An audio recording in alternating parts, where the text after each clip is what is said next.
This video is brought to you by Dr. Kristen R. Bromley's Guitar Method Book Series and Online Music Academy. Hi, I'm Dr. Kristen Bromley. Welcome to my online academy. I am thrilled to be here helping you with playing the guitar. In this quick answer episode, I'm going over altered dominant 7th chords. So dominant 7th chords that have an altered 5th, meaning a sharp 5 or a flat 5, or an altered 9th, a sharp 9 or a flat 9, or some sort of combination. It could also be a flat 13 or a sharp 11th thrown in there as well. So let's go ahead and look at these.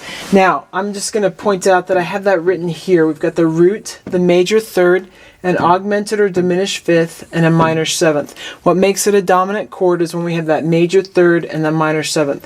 And then there's the minor 9th or the augmented 9th. So a flat 9 or a sharp 9 in the chord. So the chord symbols might look something like this: C7 with a sharp 5, or B flat 7 with a flat 5, or A7 with a sharp 5 or a sharp 9, F sharp 7 with a flat 5 or a flat 9. So you can have any combination really of the altered 5th and the altered 9.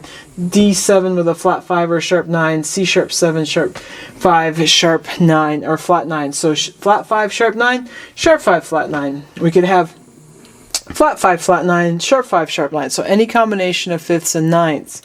You could also just see B flat 7 alt. Sometimes the alt's thrown there. Just alter what you want to with relation to the 5ths and the 9ths. You can also just sometimes have the altered 9th and not even have a 5th in the chord. The 5th could be omitted, or you could have a natural 5 if that was called for, or you just kind of wanted that sound.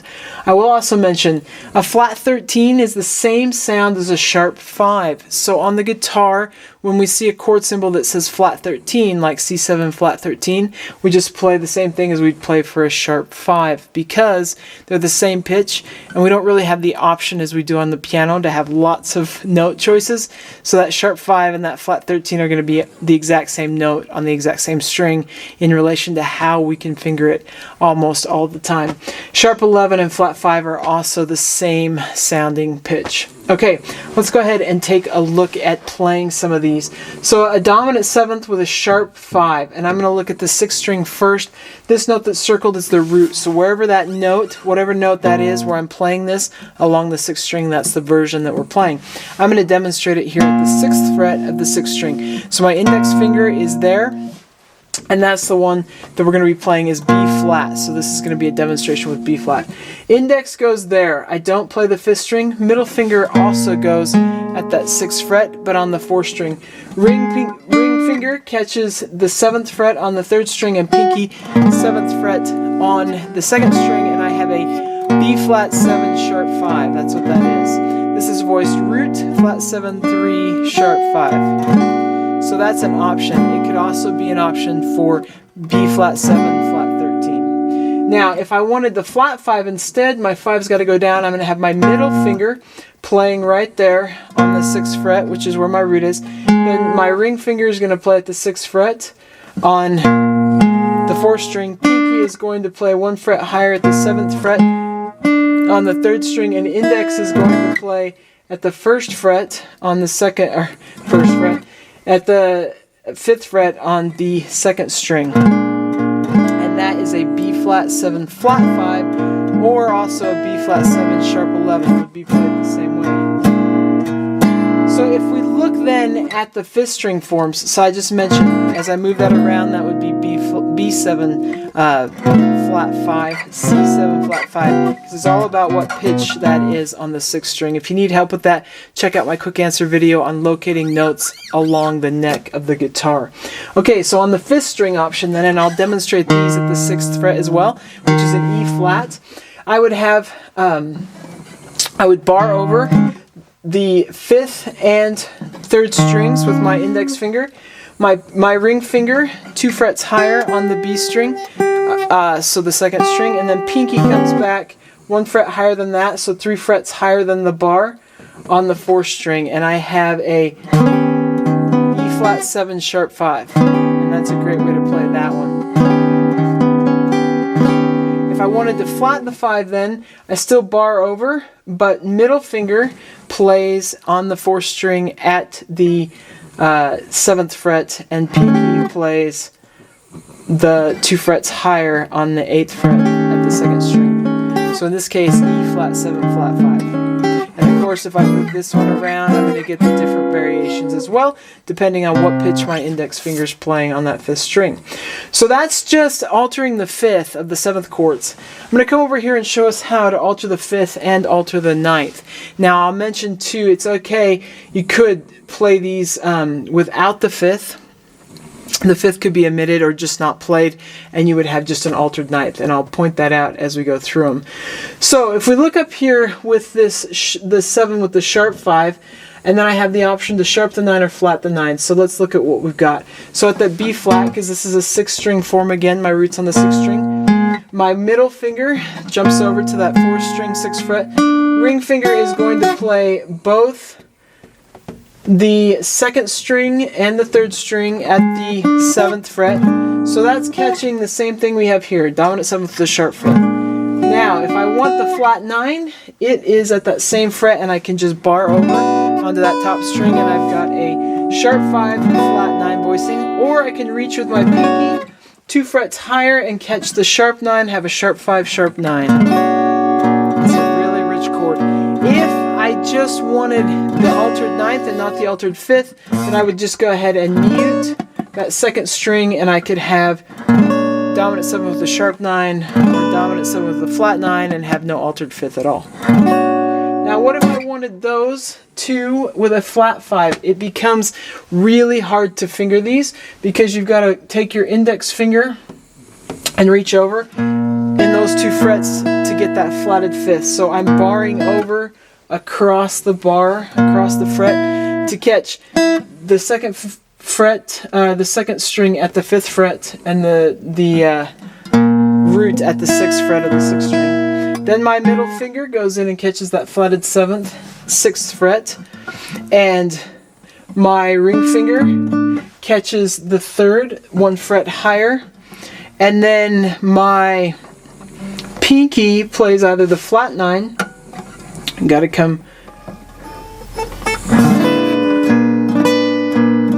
or the sharp 9. Now the hard thing about doing this is muting the 5th string, but actually getting that 5th, that flatted 5 to ring. So this is much easier to play as a rootless voicing with somebody else playing the 5th, or to grab the root with the thumb. So I can have the flatted 5, flat 9, or if you can, I don't have the reach to really grab that sharp 9 and bring my thumb over. So we can play those ones in theory. Of course, it's really easy to just play, as I mentioned before, the flat 9 or the sharp 9 without a 5th in it. But if I have a bass player playing this, it's easy to play either option in a rootless context, meaning I'm not playing the root, but it's being played by a bass player, and we can still hear it in context. We can't take the root out of the chord entirely, or it's a different chord, but if the bass player is playing it, and then we're not playing the root, but playing the rest of those, we'll hear those sitting on the root the way we would want to hear it to hear the full context of the chord. Okay, so then on the other option, on the 5th string, I have a couple I can do here. Middle finger is going to go at the 6th fret, so I'm going to play E flat and demonstrate these. On the 5th string, E flat is at the 6th fret. I can take my index finger and bar over. And so this is for the sharp 5 option, but I'll bar over if I wanted to catch the flat 9, or I'm going to have to use my pinky up here. So my middle finger catches the root at the 6th fret of the 5th string. Index catches the 3rd at the 5th fret of the 4th string. Ring catches the flatted 7th, 6th fret of the 3rd string. And then depending on which 9th I'm playing, I'm either barring over with my index finger or putting my pinky finger down. And then to get the sharp 5 on the top string, it is 1 fret higher than where the root is. So if I was just playing that one with this voicing, I would have my pinky sitting at that 7th fret on the top string, like so. If I'm going to have the sharp 9 in with it, then I bar over these two. If I just wanted a sharp 9 voicing, I could just play the inside 4 and not play the top string at all. If I want the flat 9, then I got to bar over with my index finger and reach up and grab that sharp 5. So I have the flat 9 and the sharp 5, barring over to catch that flat 9. So lots of options there. Then for one other option here with the flat 5, Instead, the flat 5 sits all the way up there. So with my index finger, I have to bar across at the 5th fret from the 3rd. So the top 4 strings, I'm going to bar with my index finger. Middle finger is going to go on the root on the 5th string at the 6th fret.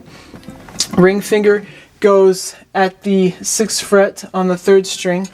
And then depending on which 9 I'm playing, I'll be changing up my pinky. So to play the flat 9, I just leave that bar because the flat 9 sits in the same space as those other notes. Oops. Or if I want the sharp 9, I gotta put my pinky down 1 fret higher. So I can have that flat 5 with a sharp 9 or flat 5 with the flat 9. Now if I just want the 9th again, I just play this inside 4 as a flat 9 or as a sharp 9. Okay, so I hope that helps with these altered dominants. Like I mentioned, we run into these in the minor key in jazz all the time. They sound really, really great. But we also run into them sometimes in other contexts, in rock and pop and folk, depending on what people have been writing. So it's super fun. These chords have a high tension, and when we release them to chords that follow, they can just sound really good with that tension and release. So they're pretty, they're fun to learn, and we run into them. They can be a little scary and intimidating, especially when we see those chord symbols and then we see these fingerings, but after a while they become just as natural as playing other chords on the guitar. But I hope that helps. Hope you're having fun with the guitar. Take care. We'll see you again. If you found this video helpful, please hit the like button and subscribe to the channel. For more in-depth lessons and to progress through a free guitar course, check out my Guitar 101 series on YouTube and my guitar method books, which all come with access to hours of in-depth video lessons. You can find more information about me and my products at KristenBromley.com. Take care.